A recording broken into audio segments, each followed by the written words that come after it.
पावन पर्व मनाने के लिए एकत्रित हुए हैं। ये राधा तत्व क्या है?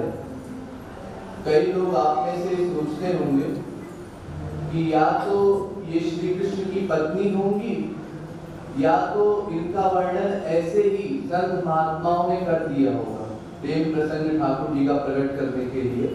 जैसे सैकड़ों गोपियां थी, उन्हीं में से गोपी होंगी राधा रानी। इसलिए राधा रानी कौन है, इस पर विचार कर लेना सबसे पहले बड़ा आवश्यक है, ताकि आज के दिन का हमको महत्व पता चल सके। तो सबसे पहले हम लोग राधा तत्व का अर्थ समझ लेते हैं। ये राधा जो शब्द है, इसका अर्थ क्या है? तो संस्कृत में राग धातु है, उसका अर्थ है उपासना, आराधना। उस धातु में आ प्रत्यय हुआ, गुरोश्च खला, इस पाणिनि सूत्र से आ प्रत्यय हुआ और उसके दो अर्थ निकले, एक करण कारक से और एक कर्म कारक से। यानी एक अर्थ तो ये हुआ कि कृष्णेन आराध्यते इति राधा, जिसकी आराधना स्वयं श्री कृष्ण ब्रह्म करते हैं, उनका नाम है राधा। और दूसरा अर्थ है राधैव आराध्यते मया, जो श्री कृष्ण की सबसे बड़ी उपासक है, सबसे उच्च कोटि की आराधिका है, उनका नाम है राधा। ये दोनों अर्थ पाए जाते हैं। एक तरफ ठाकुर जी स्वयं राधा रानी से कहते हैं, राधे सर्वापराधम मे क्षमस्वर परमेश्वरी, हे परमेश्वरी, हे मेरी ठाकुरानी, मेरी स्वामिनी, मेरे अपराधों को माफ करें। यानी उनको अपना स्वामी मानते हैं, अपना आराध्य मान रहे हैं ठाकुर जी। और दूसरी तरफ महाराष्ट्र में जब ठाकुर जी गायब हो गए थे, अलक्षित हो गए थे सब गोपियों के आगे से, तो सब गोपियों ने ठाकुर जी को ढूंढने की चेष्टा की। भागवत में प्रकरण है। तो उस समय ठाकुर जी को ढूंढते ढूंढते गोपियां जब थोड़ा आगे पहुंची तो उनको चरणों के दो चिन्ह दिखाई पड़े और चरण चिन्हों को देख करके गोपियों ने पहचान लिया कि एक चिन्ह तो स्वयं ठाकुर जी के हैं और ये दूसरे चरण चिन्ह राधा रानी के हैं। इसीलिए गोपियों ने डिक्लेयर किया, यदि सखियों लगता है हमारे प्रियतम उस गोपी को लेकर के अपने साथ गए हैं जो हम सब में सर्वश्रेष्ठ है, वो सब हम सब की लीडर है, स्वामिनी है। ये गोपियों ने एडमिट किया। तो फिर राधा है कौन? सबसे पहला प्रश्न ये आता है। वेद में इसका उत्तर दिया है कि सबसे बड़ा देवता कौन है? का परमो देवा, उसी का उत्तर वेद में फिर दिया, कृष्णो य वै हरि परमो देवा सर्वैश्वर्य परिपूर्णो भगवान गोपी गोप सेव्यो वृंदाराधितो वृंदावनाधिनाथा स एकेश्वरा तस्य वै द्वेषनु नारायणोऽखिल ब्रह्माण्डाधिपतिरेकोंश प्रकृते प्राचीनो नित्य तस्य शक्तस्त्वनेकधा लादिनी संधिनी ज्ञानेच्छा क्रियाद्या तास्वाल्लादिनी वरीयसी परमान्तरंग भूता कृष्णेनाराध्यते इति राधा। वेद मंत्र है तमाम। इन वेद मंत्रों में ये बताया गया है कि ठाकुर जी स्वयं दो रूप धारण किए हुए हैं। वही श्री कृष्ण राधा बन जाते हैं और वही राधा श्री कृष्ण बन जाती है और एक दूसरे की उपासना करते हैं। ब्रज में लीला करने के लिए इन लोगों ने दो रूप धारण किए हैं। वास्तव में ये दोनों अलग अलग नहीं। हरे अर्ध तनु राधा, राधयार्ध तनु हरि। श्री कृष्ण का आधा भाग राधा रानी और राधा रानी का आधा भाग श्री कृष्ण है। इतना अर्थ कर दिया वेदों में सीधा सीधा। यानी राधा कृष्ण ये दोनों कोई अलग तत्व है ही नहीं, दोनों एक ही तत्व है। और यहाँ तक कि वेद व्यास जी ने इतने कड़े शब्दों में इस बात को कोट किया है कि आवयोर भेद बुद्धिं तु या करोति नराधमा तस्य वास्य काल सूत्रे यावत् चंद्र दिवाकरो। अगर किसी जीव के मन में ऐसा कोई भेद बुद्धि आती है कि श्री कृष्ण अलग है, राधा रानी अलग है, या श्री कृष्ण बड़े हैं, राधा छोटी है, या राधा बड़ी है, श्री कृष्ण छोटे हैं, तो ये भेद करने वाला काल सूत्र नामक नरक में जाता है। और वो भी कब तक? यावत् चंद्र दिवाकरो, जब तक सूर्य चंद्र की आयु है इतने दिन उसको काल सूत्र में बिताने पड़ते हैं। यानी इतना बड़ा अपराध है दोनों में भेद करना। अस्तु राधा रानी और श्री कृष्ण ये एक ही पर्सनैलिटी है, इनमें कोई भेद नहीं है। बस लीला के दृष्टिकोण से कभी राधा रानी श्री कृष्ण की उपासना करती हैं और कभी श्री कृष्ण राधा रानी की उपासना करते हैं। और कई ऐसे भक्त होते हैं जो श्री कृष्ण को ज्यादा मानते हैं या राधा रानी को ज्यादा मानते हैं। और ठाकुर जी ये सब ध्यान रखते हैं कि भक्त के मन में समानता हो। जैसे एक भक्त था भगवान का, मुस्लिम भक्त था रसखान, तो उसके मन में ये बात थी कि क्यों जी हमारे यहाँ तो देखा जाता है इंडिया में कि जो भी हिंदू हैं उनमें जो स्त्री है वो पति की सेवा करती है, पुरुष की सेवा करती है। ये क्या सब लोग राधे राधे बोलते रहते हैं दिन भर और कहते हैं राधा रानी के पीछे पीछे ठाकुर जी भागते हैं। ये सिद्धांत उसको समझ में नहीं आता और ठाकुर जी का अनन्य था। तो जब ठाकुर जी ने उसको दर्शन दिया, जब वो अधिकारी हो गया, तो उस रूप में दर्शन दिया कि ठाकुर जी राधा रानी के चरणों के पास बैठ करके उनकी चरण सेवा कर रहे हैं। देखो दिलो वह कुंज कुटीर में बैठो पलोटत राधिका पयन। ठाकुर जी राधा रानी की सेवा करते हुए ऐसा दर्शन दिया। अर्थात ठाकुर जी में और राधा रानी में कोई भेद नहीं होना चाहिए।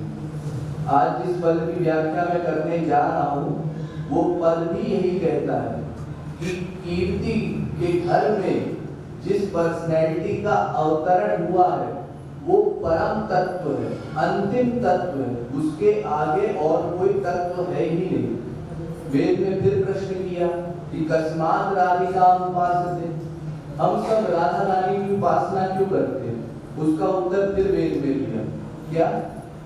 यस्या रेणुं पादयोर विश्वभर्ता धरते मूर्धनि यस्या अंके विरुद्धं कृष्णदेवो नैव तस्मात् गोलोकाख्यं धाम पदं शांता कमला शैलपुत्रीं तां राधिकां शक्तिधात्रीं नमामः। जो श्री कृष्ण परब्रह्म अंतिम अथॉरिटी है वो भी राधा रानी की चरण धूल अपने सिर पर रखते हैं। राधा रानी के गोद में सर रख करके अपने गोलोक को भूल जाया करते हैं। वो पर्सनैलिटी है राधा रानी। इसलिए राधा रानी का इतना अधिक इम्पोर्टेंट है कि जो नाम हम राधे राधे लेते हैं ये नाम दिन भर श्री कृष्ण चिंतन करते हैं, इसका ध्यान करते हैं, स्मरण करते हैं, जो आप कह लीजिए। दिन भर मुरली में राधे राधे गाते हैं। इतना बड़ा नाम है ये राधे नाम। और इसीलिए राधे राधे कहने का तात्पर्य यही है कि अगर आप ठाकुर जी का 1000 बार भी नाम लें और राधे नाम एक बार लें वो एक बराबर हो गया। क्योंकि राधा ये जो शब्द है इसमें जैसे ही कोई व्यक्ति रा का उच्चारण करता है तो ठाकुर जी तुरंत वहां से भाग देते हैं उस तक पहुंचने के लिए, जहां तक धे बोला पहुंच गए। इतना बड़ा महिमा, इतना बड़ा फल है राधे नाम का। और फिर आपको कॉमन सेंस से भी समझाया ही गया था लेक्चरों में कि देखिए वैसे तो भगवान की अनंत शक्तियां होती हैं, लेकिन उन शक्तियों में सबसे बड़ी शक्ति है लादिनी शक्ति। तो भगवान की स्वरूप शक्ति है उसमें 3 भाग हैं। सच्चित आनंदमय कृष्णेर स्वरूप अतएव स्वरूप शक्ति होए 3 रूप आनंदांशे लादिनी सदंशे संदिनी चिदंशे संविद्यारे ज्ञान करिमानी। अर्थात भगवान की जितनी शक्तियां हैं उसमें सबसे प्रधान स्वरूप शक्ति है। स्वरूप शक्ति के 3 भाग हैं। सच चित आनंद। और आनंद में लादिनी शक्ति, सबसे प्राइवेट पावर है भगवान की, वो लादिनी शक्ति का भी सारभूत तत्व है प्रेम। यानी वो प्रेम ही है जो श्री कृष्ण की सबसे बड़ी शक्ति है। और उस प्रेम का वास्तविक स्वरूप, मूर्तिमान स्वरूप, साक्षात स्वरूप है राधा रानी। इतना हमको समझ लेना है, वो राधा रानी हम सब पर कृपा करके हमको प्रेम प्रदान करती है। बिना राधा रानी के श्री कृष्ण का भी वो इम्पोर्टेंस नहीं हो सकता। वही शरीर है, वही आत्मा भी है, कोई दो तत्व है ही नहीं। आनंद मात्र कर पाद मुखोदरादि, सब आनंद ही आनंद है उनके एक नाखून को देखने पर भी अनंत सीमा का आनंद मिलता है। कीर्ति मैया की बात तो छोड़ दीजिए, एक माँ को तो सुख संसार में भी मिलता है, कोई छोटा सा बच्चा हो तो, लेकिन उस गांव का अगर कोई कुत्ता गधा भी रहा होगा तो उसको भी इतना लिमिट का सुख मिला होगा जिसकी कोई तुलना नहीं हो सकती, कोई उपमा नहीं हो सकती। इतना बड़ा आनंद है जो कीर्ति मैया को मिल रहा है। अब जब हमारी सृष्टि में भानु नंदिनी अवतरित हुई है, राधा रानी अवतरित हुई है, तो उनका स्वागत करने के लिए फिर अपने आप ब्रह्मदेव पधार गए। ये ब्रह्मा कौन है? ब्रह्मदेव को सृष्टि के रचयिता का पद दिया गया है। ये सृष्टि की रचना करते हैं और सृष्टि में जो जो तत्व है वो इन्हीं के द्वारा रचित है। तो इन्होंने वेदों की भी रचना की है, चारों वेद इनके चारों मुखों से निकले हैं। तो अब जब इनको पता चला कि हमारी सृष्टि में, हमारे संसार में, हमारे ब्रह्मांड में राधा रानी का तत्व अवतरित हुआ है, तो वो स्वयं अपने आप बिना बुलाए पधार गए। यानी राधा रानी की कृपा से पहले से उनको इशारा हो गया था कि राधा रानी आने वाली है। ये नहीं कहा राधा रानी ने कि आओ हमारे स्वागत के, बस इतना पता चल गया कि वो आने वाली है। और ब्रह्मा खुशी में सराबोर होकर, विभोर होकर के पहुंच गया। हमको इतना बड़ा सौभाग्य मिला कि हम किशोरी जी का स्वागत करें। ये वेद मैंने बनाए हैं ताकि मनुष्य इससे प्रेरणा ले सके और अपना जीवन निर्वाह कर सके। लेकिन इस वेद का अगर कोई सही उपयोग हो सकता है तो वो इसी क्षण में हो सकता है। क्यों? क्योंकि वेद में एक खास मंत्र है, उसको स्वस्त्ययन मंत्र कहते हैं। स्वस्ति वाचन आप लोग भी जानते होंगे। कोई शुभ घड़ी होती है, कोई बड़ा काम हो रहा होता है, तो उस समय स्वस्ति वाचन किया जाता है। पंडितों को बुला करके स्वस्ति वाचन होता है। ये स्वस्ति वाचन क्या है? स्वस्ति न इंद्रो वृद्धस्य वाहा, स्वस्ति न पूषा विश्ववेदाः, स्वस्ति नस्तार्क्ष्यो अरिष्टनेमिः, स्वस्ति नो बृहस्पतिर्दधातु, ओम पयः पृथिव्या पयो कधीषु, पयो दिव्यन्तरिक्षो पयो धा पयस्वती, प्रदिशा सन्तु मह्यम्, विष्णोराट्मति विष्णोः स्वत्रेष्ठो विष्णोः स्यूरसि विष्णो ध्रुवोऽसि, वैष्णवमति विष्णवे त्वा इत्यादि। ये स्वस्ति वाचन होता है। तो स्वस्ति वाचन का अर्थ है कोई शुभ घटना हो रही है, लेकिन इसका सही उपयोग राधा रानी के लिए हो, ये सोच करके ब्रह्मा स्वयं आकर के स्वस्ति वाचन करने लगे। अब जो वेद थे उन्होंने कहा हम पीछे क्यों रहे? अब जब ब्रह्मदेव आए हैं तो हमारा भी तो कर्तव्य बनता है कि हम भी अपनी अंशी का कुछ स्वागत करें। तो चारों वेद मूर्तिमान स्वरूप में प्रकट हो गए, बालक बन करके प्रकट हो गए और चारों अपने ही मंत्र खुद दोहराने लगे। तो एक तरफ ब्रह्मा मंत्र बोल रहे हैं और बाकी जो चार वेद हैं वो मूर्तिमान होकर के मंत्र बोल रहे हैं। इस प्रकार से स्वस्ति वाचन हुआ। अब इसके बाद राधा रानी आई है, तो आने पर वो राधा रानी कैसी है, क्या क्या करती हैं, इनके क्या क्या गुण हैं, इन सब का वर्णन होना चाहिए। अब वर्णन कौन करे? वर्णन करने वाला भी बड़ा ज्ञानी होना चाहिए। कोई भाट तो वर्णन कर नहीं सकता। जैसे राजाओं में यहाँ भाट होते हैं, कोई समारोह हो, कोई ऐसी बात हो तो भाट आ जाते हैं वीरदावली गाने के लिए।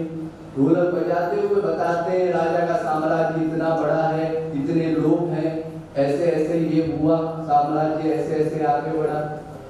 लेकिन राधा रानी की वीरतावली का बखान करने के लिए स्वयं नारद जी पधार गए और नारद जी राधा रानी के गुणों का वर्णन करने लगे। हमारी राधा रानी ऐसी है, इतनी कृपामयी है, इतनी करुणामयी है, वगैरह वगैरह। तो ऐसी झांकी है और ऐसी झांकी का आप ध्यान कीजिए।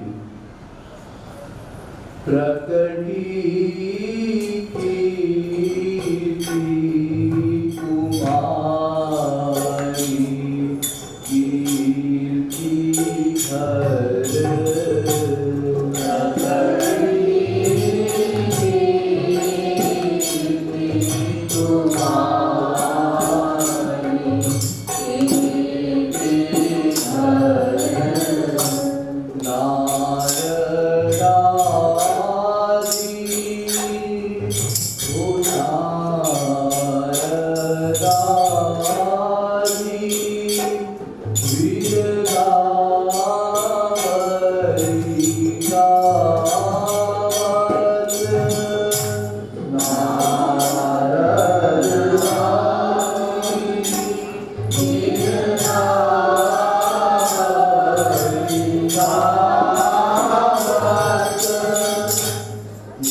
नारद जी ने वृंदावली गाई, उनके गुण कैसे हैं, लीला कैसी है, सब कुछ का बखान किया।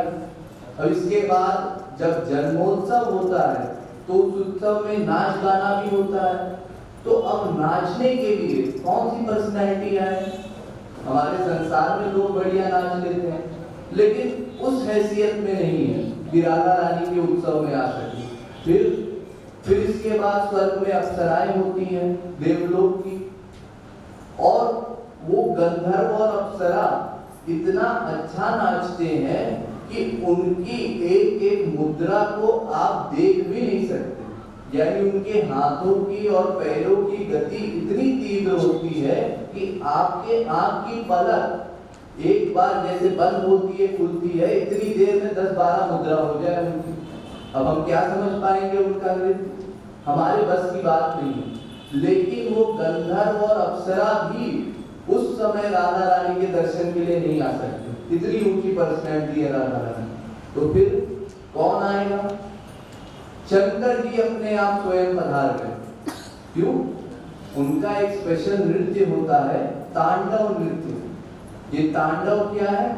ये तांडव ये ना समझिएगा कि खाली क्रोध की अवस्था में किया जाता है। ये हमारे संसार में ये भ्रांति किसी ने फैला दी कि शंकर जी जब क्रोधित होते हैं तो तांडव करते हैं। ये सब बेकार की बातें हैं। तांडव नृत्य समाधि में किया जाता है। वो समाधि की अवस्था होती है जिस समय मन इतना लीन हो जाए किसी चीज में, ध्यान में, कि शरीर का पता ही ना चले कि शरीर क्या कर रहा है, इतना एकाग्र हो जाए। जैसे आप लोग गहरी नींद में सोचे, इसमें कुछ अनुमान लगा लीजिए, एकदम गहरी नींद आए, कब सोए कब उठे पता ही नहीं चला। कोई ऐसी अवस्था का नाम है समाधि। तो ऐसी अवस्था में शंकर जी नृत्य करते हैं। वो नृत्य सुधि में नहीं हो सकता, जागृत में नहीं हो सकता, उसमें समाधि में ही होता है। तो वो नृत्य करने के लिए शंकर जी स्वयं प्रस्तुत हो गए और तांडव नृत्य करते हुए किशोरी जी का जयकार नारद लगाए जा रहे हैं और ये नृत्य कर रहे हैं शंकर जी। तो तांडव नृत्य करत शिव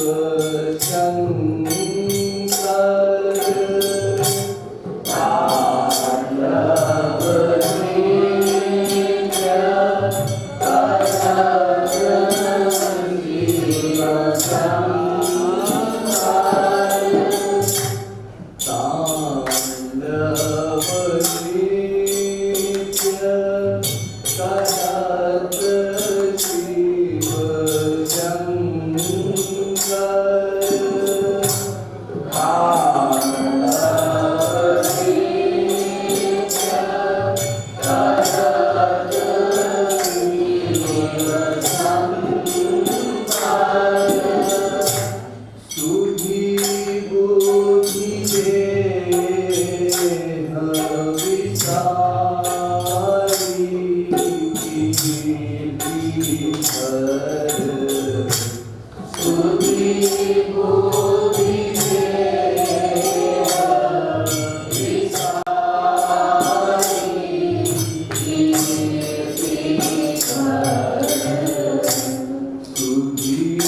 वीरतावली भी हो गई, नाच गाना भी हो गया, महोत्सव भी हो गया।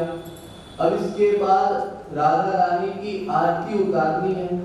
अब आरती उतारने के लिए हमारे जो तीन देवता हैं, ब्रह्मा विष्णु शंकर, इन तीनों की आराधनी शक्ति यानी उमा रमा सरस्वती ब्रह्माणी, ये तीनों पहुंच गए। क्यों पहुंच गए? क्योंकि ये राधा रानी के अंश हैं। हमारे यहाँ वेदों में बताया गया है कि राधा रानी के रोम रोम से अनंत महाविष्णु निकलते हैं। उनके आधे शरीर से यानी जो लेफ्ट साइड का भाग है उससे अनंत, सरस्वती, ब्रह्माणी, कमला और पार्वती ये निकला करती हैं। यानी ये जो तीन देवियां हैं ये हमारी राधा रानी के अंश हैं और इसलिए ये अपनी माता की आरती करने का सौभाग्य नहीं छोड़ना चाहती। इन्होंने कहा हमारा सौभाग्य है, हमारी माता स्वयं पधारी है, तो हम इनकी आरती उतारेंगे। और इसलिए ये अपने हाथ में वो दिव्य थाल लेकर के अपने अंतःकरण की भक्ति रूपी ज्योति से उस दिए को जला करके आरती उतार रही है। ये जो आरती उतार रही है, इस आरती में कोई माइक सामान नहीं है, उनके हृदय की भक्ति है जिससे वो ज्योत जल रही है। और उस ज्योत से वो राधा रानी की आरती उतार रहे हैं। तो उमा रमा ब्रह्माणी आदिक उमा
जीवन मुक्त परमहंस थे।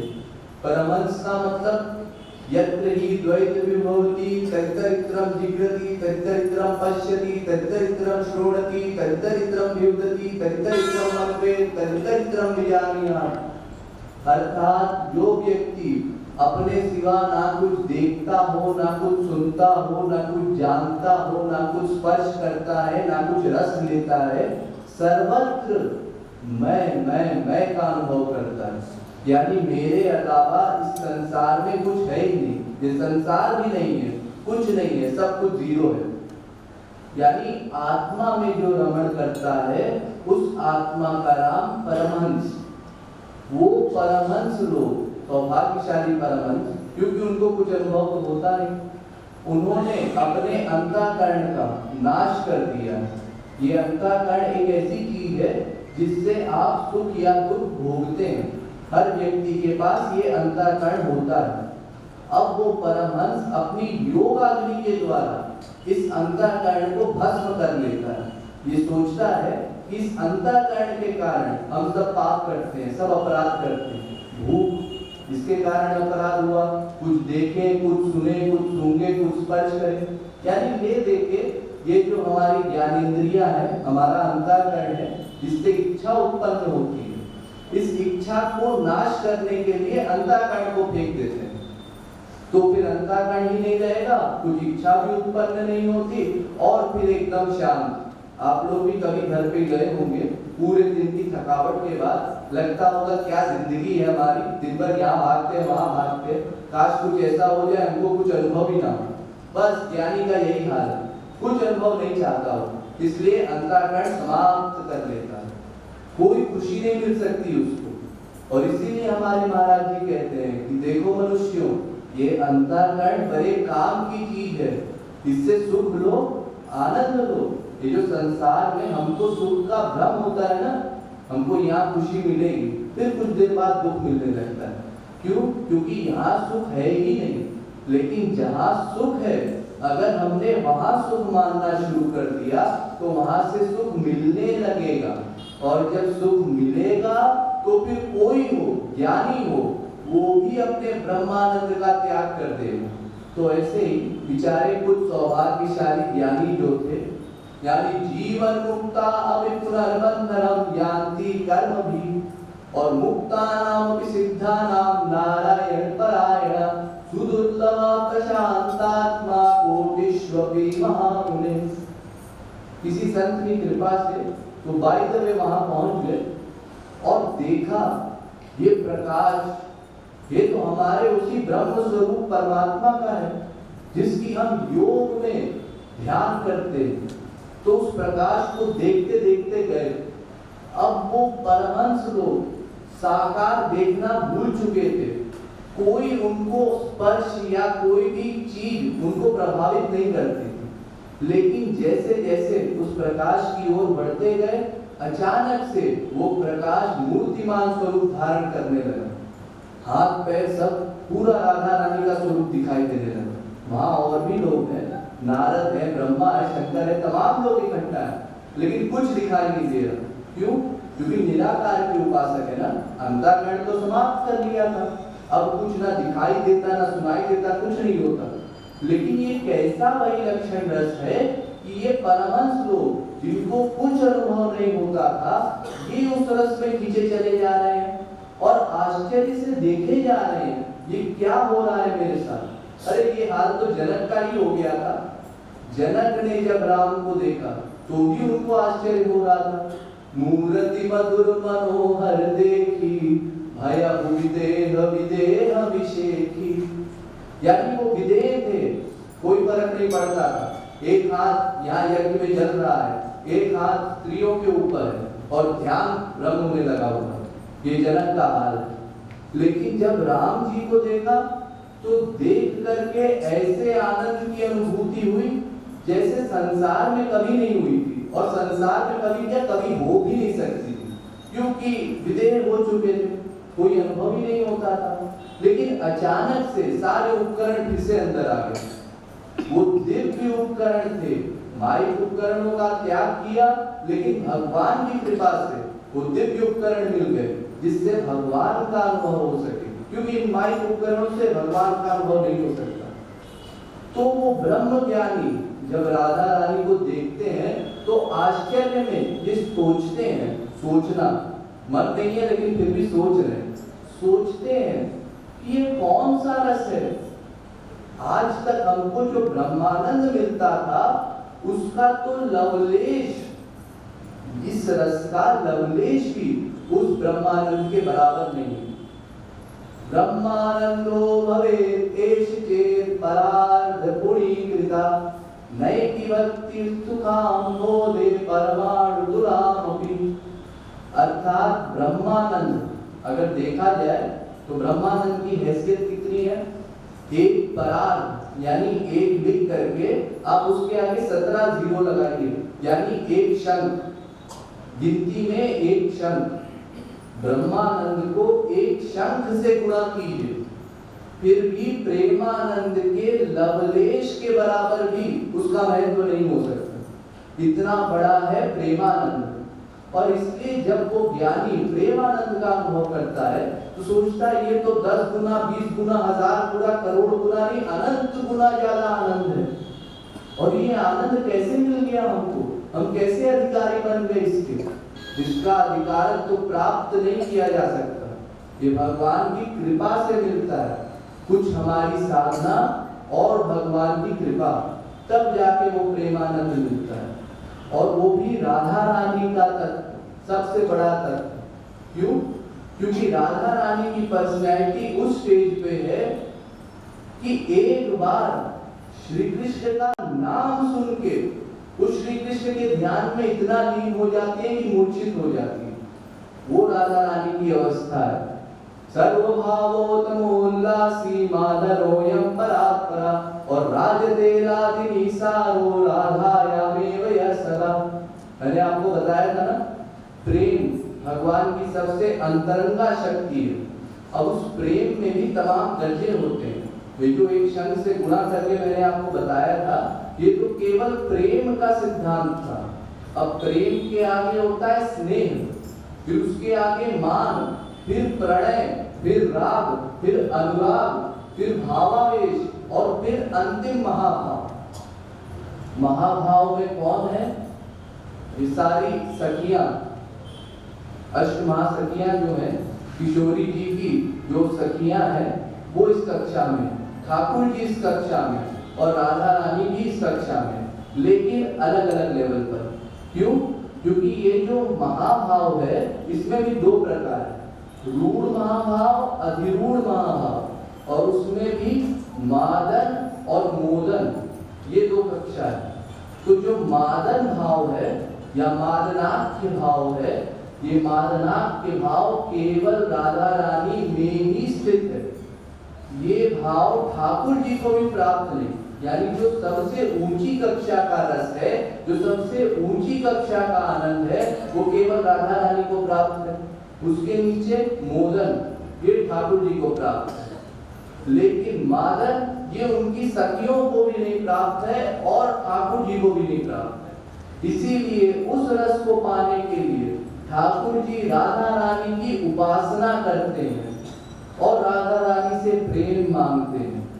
उस कक्षा पर है राधा रानी, और इसलिए उनका इंपॉर्टेंस हमको समझना है कि जो राधा रानी निराकार ब्रह्म के उपासकों तक को प्रेम दे सकती है, तो हम अनुभव करने वाले जीवों को, गटर में घूमने वाले जीवों को क्या कृपा करके प्रेमानंद नहीं दे सकते? बस अपने अंतःकरण में वो व्याकुलता उत्पन्न करके उनको हृदय से बुलाना है, और वो हमारी करुणामयी माता भागते हुए अपने बच्चों को प्रेम देने के लिए फिर पुनः प्रकट हो जाएगी। तो प्रकटी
Thank